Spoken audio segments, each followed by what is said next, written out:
hour.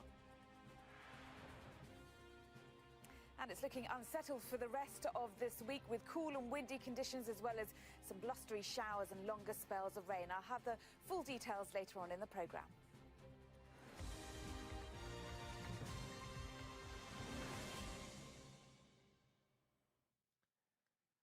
Well, thanks for joining us this morning. We start with the news that the government has confirmed it will introduce significant new restrictions on anyone entering the UK. Later today, it will announce plans for a 14-day quarantine for everyone travelling to Britain, including UK citizens. Now, if you enter the UK, you will face spot checks and a possible fine of £1,000 if you fail to self-isolate after arriving. The restrictions will be reviewed every 3 weeks. They're not due to come into force until the start of next month. The Northern Ireland Secretary told me earlier on the measures were needed to prevent a second spike in COVID-19. As the virus spread is falling here in the UK, as that R number is falling, obviously that marginal impact of people coming has a real effect in a way that it just didn't a few weeks ago. But also, let's not forget, some weeks ago, we were still returning many Britons back to the United Kingdom. And it was important we got people back to their homes so that they could be home through this coronavirus. But in all of this, I mean, obviously, this key balance that we've got now between maintaining the epidemic or keeping it suppressed, but also trying to restart the economy. I mean, this clearly is going to have a huge impact on the holiday industry, the flight industry. How are they expected to deal with this? Well, what we're saying is people who come over to the United Kingdom will have to do quarantine. A few countries around the world are looking at this or have already introduced this. There'll be more details on this outlined later on today. The Home Secretary will be doing the press conference at 5 o'clock today. But I think it is a sensible approach. As our number is down, we want to ensure that we don't get that second spike. That could be one of the most damaging things for our economy in the long run. And I think it's right that we put the health of people here in the UK absolutely paramount. Yes, you're right. We want to balance that with making sure the economy can move. That's why the Chancellor has put in such an unprecedented package of support. But this is just around making sure we've got the ability to keep that R level as low as possible and as close to zero as we possibly can going through into the autumn and eventually into the winter. I mean, do we know if there's going to be a time limit on this? I mean, the boss of Heathrow is calling for a time limit on this measure. Is that something that can be put in place at this stage? Well, we keep all these things under review all the time. As we learn more about the virus, as that level, the R level changes, we're able to review what we're doing with things as we're doing exactly that as we gradually ease out of lockdown. And this is something that will be reviewed every 3 weeks as well. So we will keep this as a very current issue that we keep a very close eye on. What about the feasibility of actually having a scheme like this in place? There's talk of spot checks. There's talk of obviously these £1,000 up to £10,000 fines. In terms of the spot checks, I mean, how is that going to be implemented? Well, I don't want to get too far ahead of ourselves, and we've all seen over the last few weeks, occasionally things get reported in newspapers that turn out not to be quite right. It won't be very long. Later on today, about 5 o'clock today at the press conference, the Home Secretary will outline the details of what we're looking at and how this will work. But I think it is right that we give that very clear message to people that we want to keep our R level down. We're a country that welcomes people from all over the world, but it is appropriate that we say if you're coming to the United Kingdom, we need to protect your own health and the health of the people of the United Kingdom. And the best way to do that is to ensure people do go through that quarantine period to ensure they have no symptoms and are not able to add to the spread of the virus. We are saying to people, you know, you've got to make your own arrangements. If you come into the United Kingdom, then you're coming here and you need to make those arrangements, understanding that there will be, obviously for UK citizens coming back, they'll be able to go home and quarantine at home.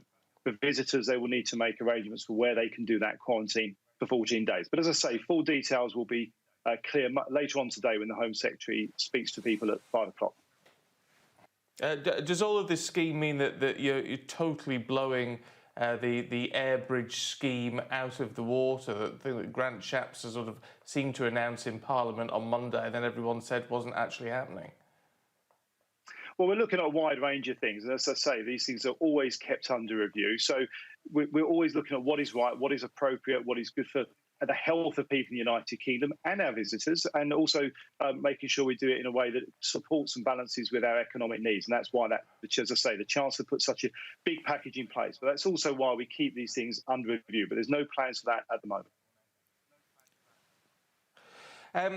We were talking earlier on in our introduction about this new 20-minute coronavirus test, which is being trialled. There are questions about that as to whether it's going to be suitably accurate, but also the antibody testing and the immunity certificates that you're considering giving out.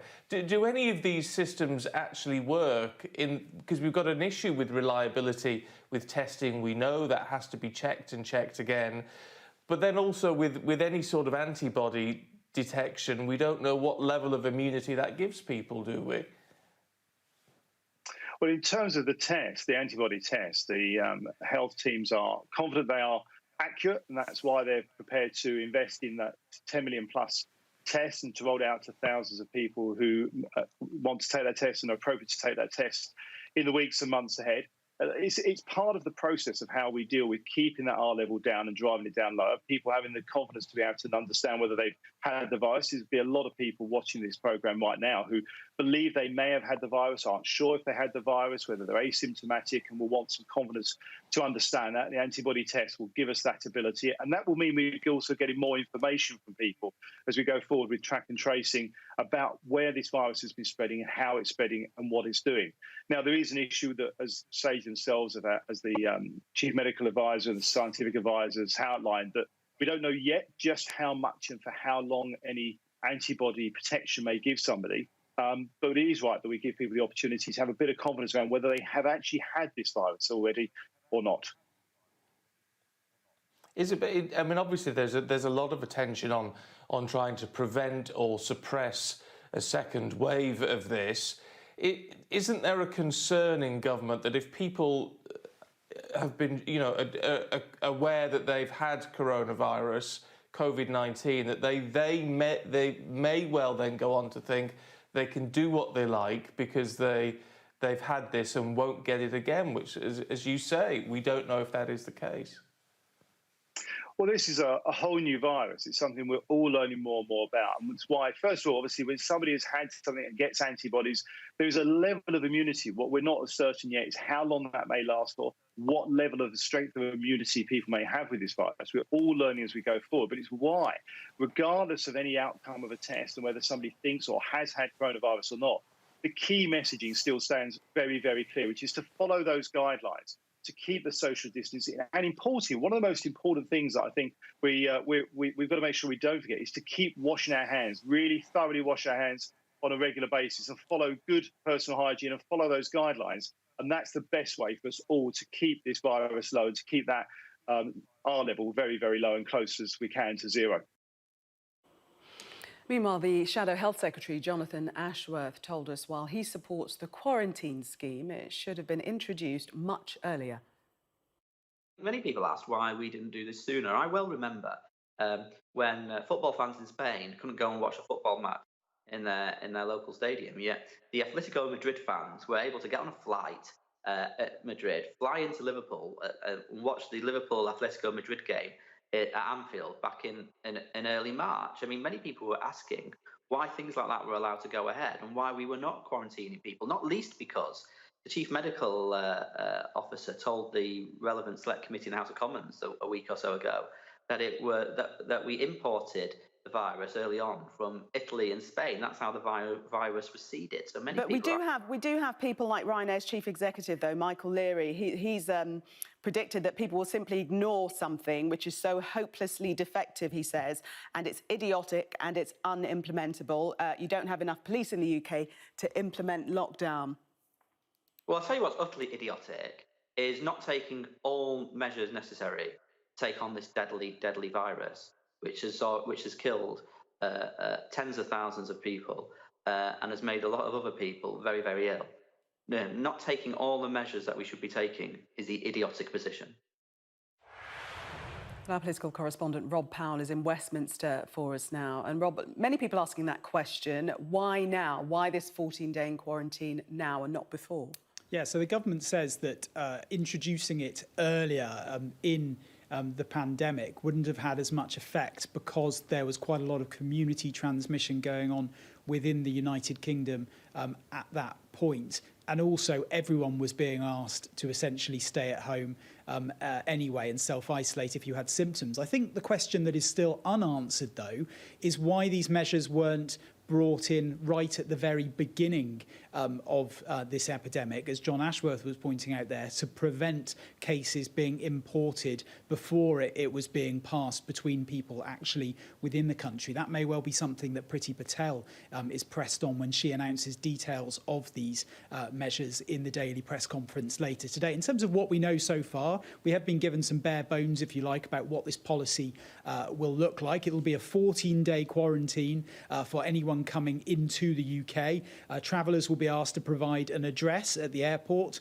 or at the other ports they're arriving at where they will quarantine, and there'll be £1,000 fines and spot checks, which will be done by public health officials as well. So that will mean if you were planning on going abroad, if you decided that you felt safe enough to go and have a holiday abroad this summer, you would in all likelihood have to quarantine for 2 weeks when you came back to the UK. Now, there will be some exemptions. Some of the jobs we've been told so far will be exempt are some medical officials, road hauliers as well. There may well be others added to that list. Also, people travelling from the Republic of Ireland will be exempt as well, but not France. We had been talking about potentially an exemption for France as well. Obviously, the air travel industry really not liking this. Another big impact on that element of business on top of the past 3 or 4 months of impact that this lockdown has been causing for them. Rob, thank you. Now, pro-democracy activists say they fear the end of Hong Kong after China announced plans for a new security law. Let's talk to our Asia correspondent, Tom Cheshire, who's in Beijing. What exactly is being proposed? Hi, Stephen. Yeah, this is a national security law. And make no mistake, this is Beijing grabbing Hong Kong by the scruff of the neck. What this new security law would cover is secession and subversion and any act that endangers national security. Now, these laws exist on the Chinese mainland already. They're vaguely drawn and they're used to silence, to jail critics of the Chinese Communist Party. The worry is that they'll also be applied in Hong Kong. Hong Kong has its own basic law. That's its mini constitution adopted at the time of the handover from the UK to China in 1997. And that gives Hong Kongers the freedom of speech, the freedom of press, the freedom of assembly, association, and of protest. The worry is that the national security law will take precedence over that. And according to this draft legislation, it includes a provision for Chinese security services to set up agencies in Hong Kong itself. So you could have the Chinese secret police in Hong Kong. And if they operate the way they do in China, that really would be the end of the rule of law in Hong Kong. It has got a lot of pro-democracy activists very worried indeed. One activist, Joshua Wong, spoke to Sky News a bit earlier. Beijing announced to bypass the Legislative Council in Hong Kong and impose the controversial bill that would eroding the freedom of Hong Kong, which named as the National Security Law, which just resulted in Hong Kong turn from one country, two system to a one country, one system. The Hong Kong government has said that this will not affect the rights and freedoms enjoyed by the Hong Kong people, and it will not affect the judicial independence of the city's legal entities. But we can have a little look now at the Legislative Council in Hong Kong. This is Hong Kong's parliament. And following this news, there are scuffles breaking out. We have seen these throughout the week, renewed today as people are resting, looking for control. Beijing would argue this is why they have to use this route to pass national security laws. The Legislative Council is not going to do it themselves, so they have to do it at the National People's Congress. But for Hong Kongers, this is a huge intervention. The protests last summer were about an extradition bill, which was very controversial, but which pales in significance, really, compared to a national security law being directly imposed by Beijing. They are worried that one country, two systems is coming to an end. Tom, thank you. Well, let's have a look at some of the other stories making the news this morning. And the latest official borrowing figures have been released by the Office of National Statistics this morning, and they're big. It's been confirmed the government borrowed more than it has done in any month on record in April. They've added £62.1 billion to the budget deficit. mainly through the introduction of the job furlough scheme. The government has confirmed it's extended the mortgage payment holiday for homeowners. It had been due to end in June and will now run for a further 3 months. 1.8 million people have taken advantage of the scheme.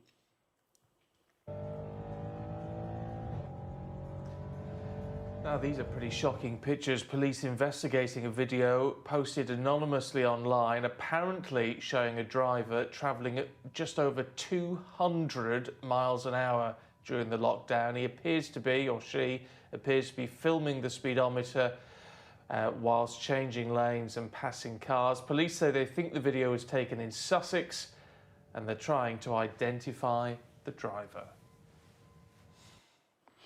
Coming up after the break, there's to be a National Book of Remembrance for UK victims of the coronavirus. We'll talk to one of the creators of the scheme in just a few minutes' time.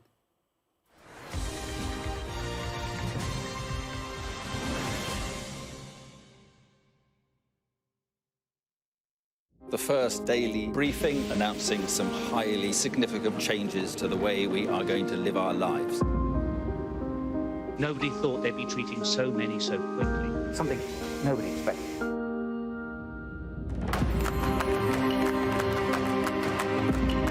What are you most worried about at the moment? Their way of life could be a huge contributing factor. I think your reports have been excellent to shine a light on an area that doesn't get as much attention. This is the biggest challenge this country has faced since the war.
Having a party. I'm having a party, a girls' party. Yay, where are your drinks, girls? It is nothing short but an amazing day today. I wake up, sleep, eat, wake up, sleep, eat. My name's Tony Nicholson. I'm a fitness coach and I'm an actor. You want some coffee? No. You want some coffee? No.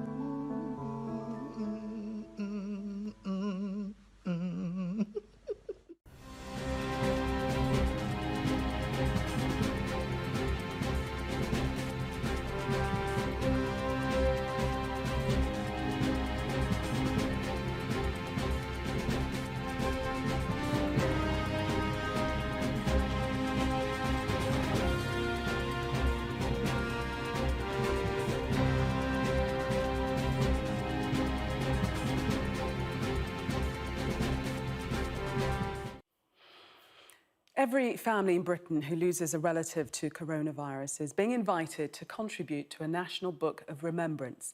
The Remember Me project allows families and friends to submit pictures and details about a loved one. And I'm joined now by the philanthropist and businessman, Sir Lloyd Dorfman. Good morning to you. Where did the idea come from for this online remembrance? The idea actually came as a result of a discussion between the Bishop of London and the Dean of St Paul's. I have a sort of growing relationship with the cathedral, and I happened to be in a meeting about 5 weeks ago when the lady who heads up development mentioned it. I said, what an amazing, brilliant idea, and I think this will fill a huge void and an unmet need. And the only problem was, she said that it had no budget. They just furloughed a whole bunch of people, so they had very limited resource. And she wasn't quite sure how and where to go to get it done quickly. So I suppose I was in the right place at the right time and said, look, we've got to do this. I'll make it work and let me help. And it's something that will be available to those of all faiths. I mean, it's not exclusive to those that are of the Christian faith, even though St Paul's is instrumental in this. Absolutely. I mean, absolutely. It's the core of the proposition, which is it's for people of all faiths and none. This is a tragedy across the whole UK. And look, I'm Jewish, so I'm a testimony to the interfaith aspect of it, and for me, it's a privilege and an honour to have helped facilitate this. And why do you think it's so important? Because as you say, the whole country is in mourning of some sort at some point. Why is it so important to actually have this documented in this way? Well, I think a number of reasons. Firstly, let's remember that funerals have been restricted. Not only that, but many people didn't get a chance to say goodbye to their loved ones.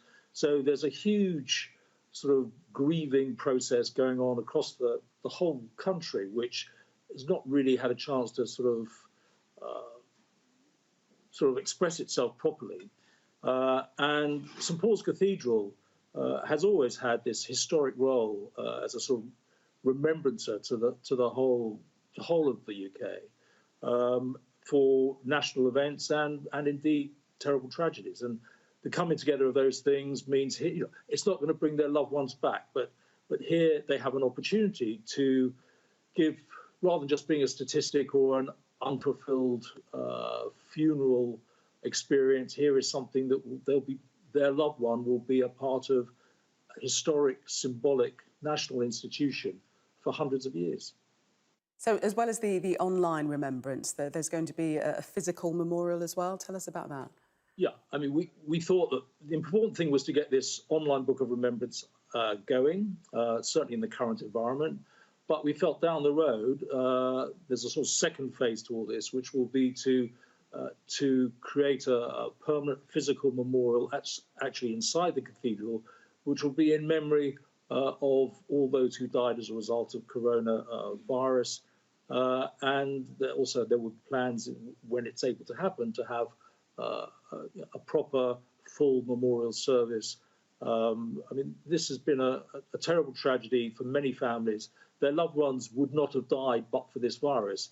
And I think of all the institutions that could be the symbol of solace and to give some meaning and importance to these sad losses, St Paul's Cathedral is absolutely the place to be. And how can people leave their thoughts? Well, it's a very simple process. You go onto the website, which is rememberme2020.uk, and you can just submit your loved one's details. You can put a message on up to, I think it's 220 characters. You can post a photograph, and it will be these. We're already. And if children don't go back to school after the summer holidays, might their parents be able to seek refuge in the pub? We'll bring you both of those stories next. I'm sure many parents will be quite keen to find out the answers.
Crosby is up next with all your business news. Emma, what have you got for us today? Stephen, good to see you this morning. More reaction for you to that extraordinary number from the Office for National Statistics. £60 billion is the number that the government borrowed in the month of April, breaking all records. We'll be asking what that means for government finances and also what it means for the UK's economy. And also overnight, we had news from Facebook that they think over half or up to half of their employees will permanently be working from home after this pandemic is over. What does that mean for office space and office buildings? Well, one of the top executives from Canary Wharf will be joining me live on the programme. I'll be asking him that very question.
Very good morning to you. The top story is live now from the Sky News City studios. The biggest month of government borrowing since records began, more than £60 billion in April alone. Pub giant JD Wetherspoon says it will invest £11 million in screens and sanitisers to prepare for reopening. Facebook says half its employees will permanently work from home as bankers slowly return to the skyscrapers of London.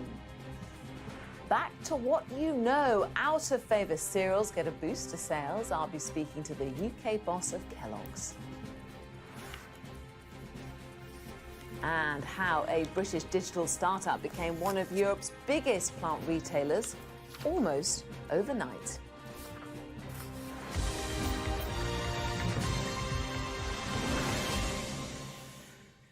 Hi there, and straight to our top story for you now this morning. The government borrowing more money in April than in any month since records began. It was much more than already pessimistic expectations, and it indicates the sheer scale of public borrowing to come for the rest of the year. Let's have a look at the numbers for you now. The government borrowed £62.1 billion in April. That is the highest level on record.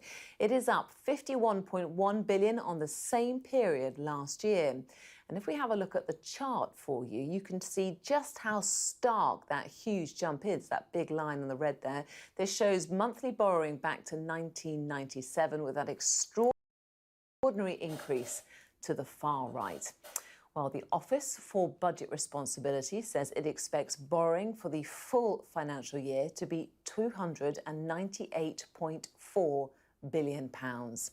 The Chancellor, Rishi Sunak, had this to say this morning. He said, "We've taken unprecedented steps to provide lifelines to people and businesses with our furlough scheme, grants, loans and tax cuts.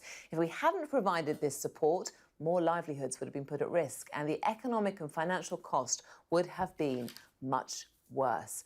Well, let's check in with how the pound is faring right now on the back of these numbers. It is off this morning. Well, it was, but it's now up slightly against the euro. It is down, though, trading currently against the US dollar. Let's get some analysis to these numbers now. Let's speak live to Craig Erlam. He is Oanda's senior market analyst. Craig, good to have you on the programme this morning. And I suppose this number is just reflecting the sheer financial scale of the government having to cope with this pandemic. Yeah, absolutely. I don't think anyone will disagree that the measures that were undertaken by the government in order to support the economy, most notably the furlough scheme, was absolutely essential. But it also comes at a great expense, and that's what these numbers are showing. You obviously referenced the kind of debt to GDP that we're now talking about close to 100%. But again, you're taking into consideration here that tax revenues have plummeted at a time when the economy has also got smaller. So both of these things are going to exacerbate that issue. The borrowing numbers were obviously much higher than we were expecting. But again, people at times are kind of plucking numbers out the sky to try and try and come up with an estimate for what these kind of borrowing figures will be. So what we'll often see when these numbers are released, even if they are much worse, the markets give them a bit of a free pass because it's understandable that these numbers are going to be extraordinary. These are extraordinary times after all. What do you think this means to the government and its shaping of its finances this year? Well, I think it means that this year, I think the government is going to kind of largely ignore what the numbers are saying. This is a problem for a future date. This is a crisis after all, and this is a crisis that could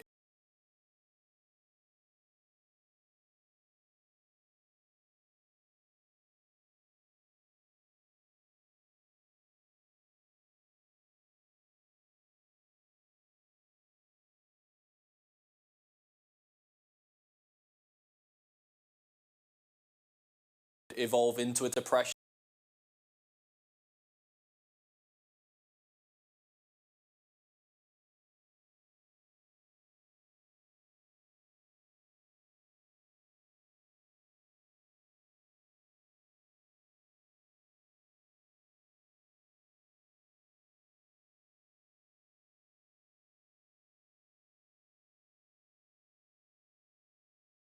If it's not handled correctly.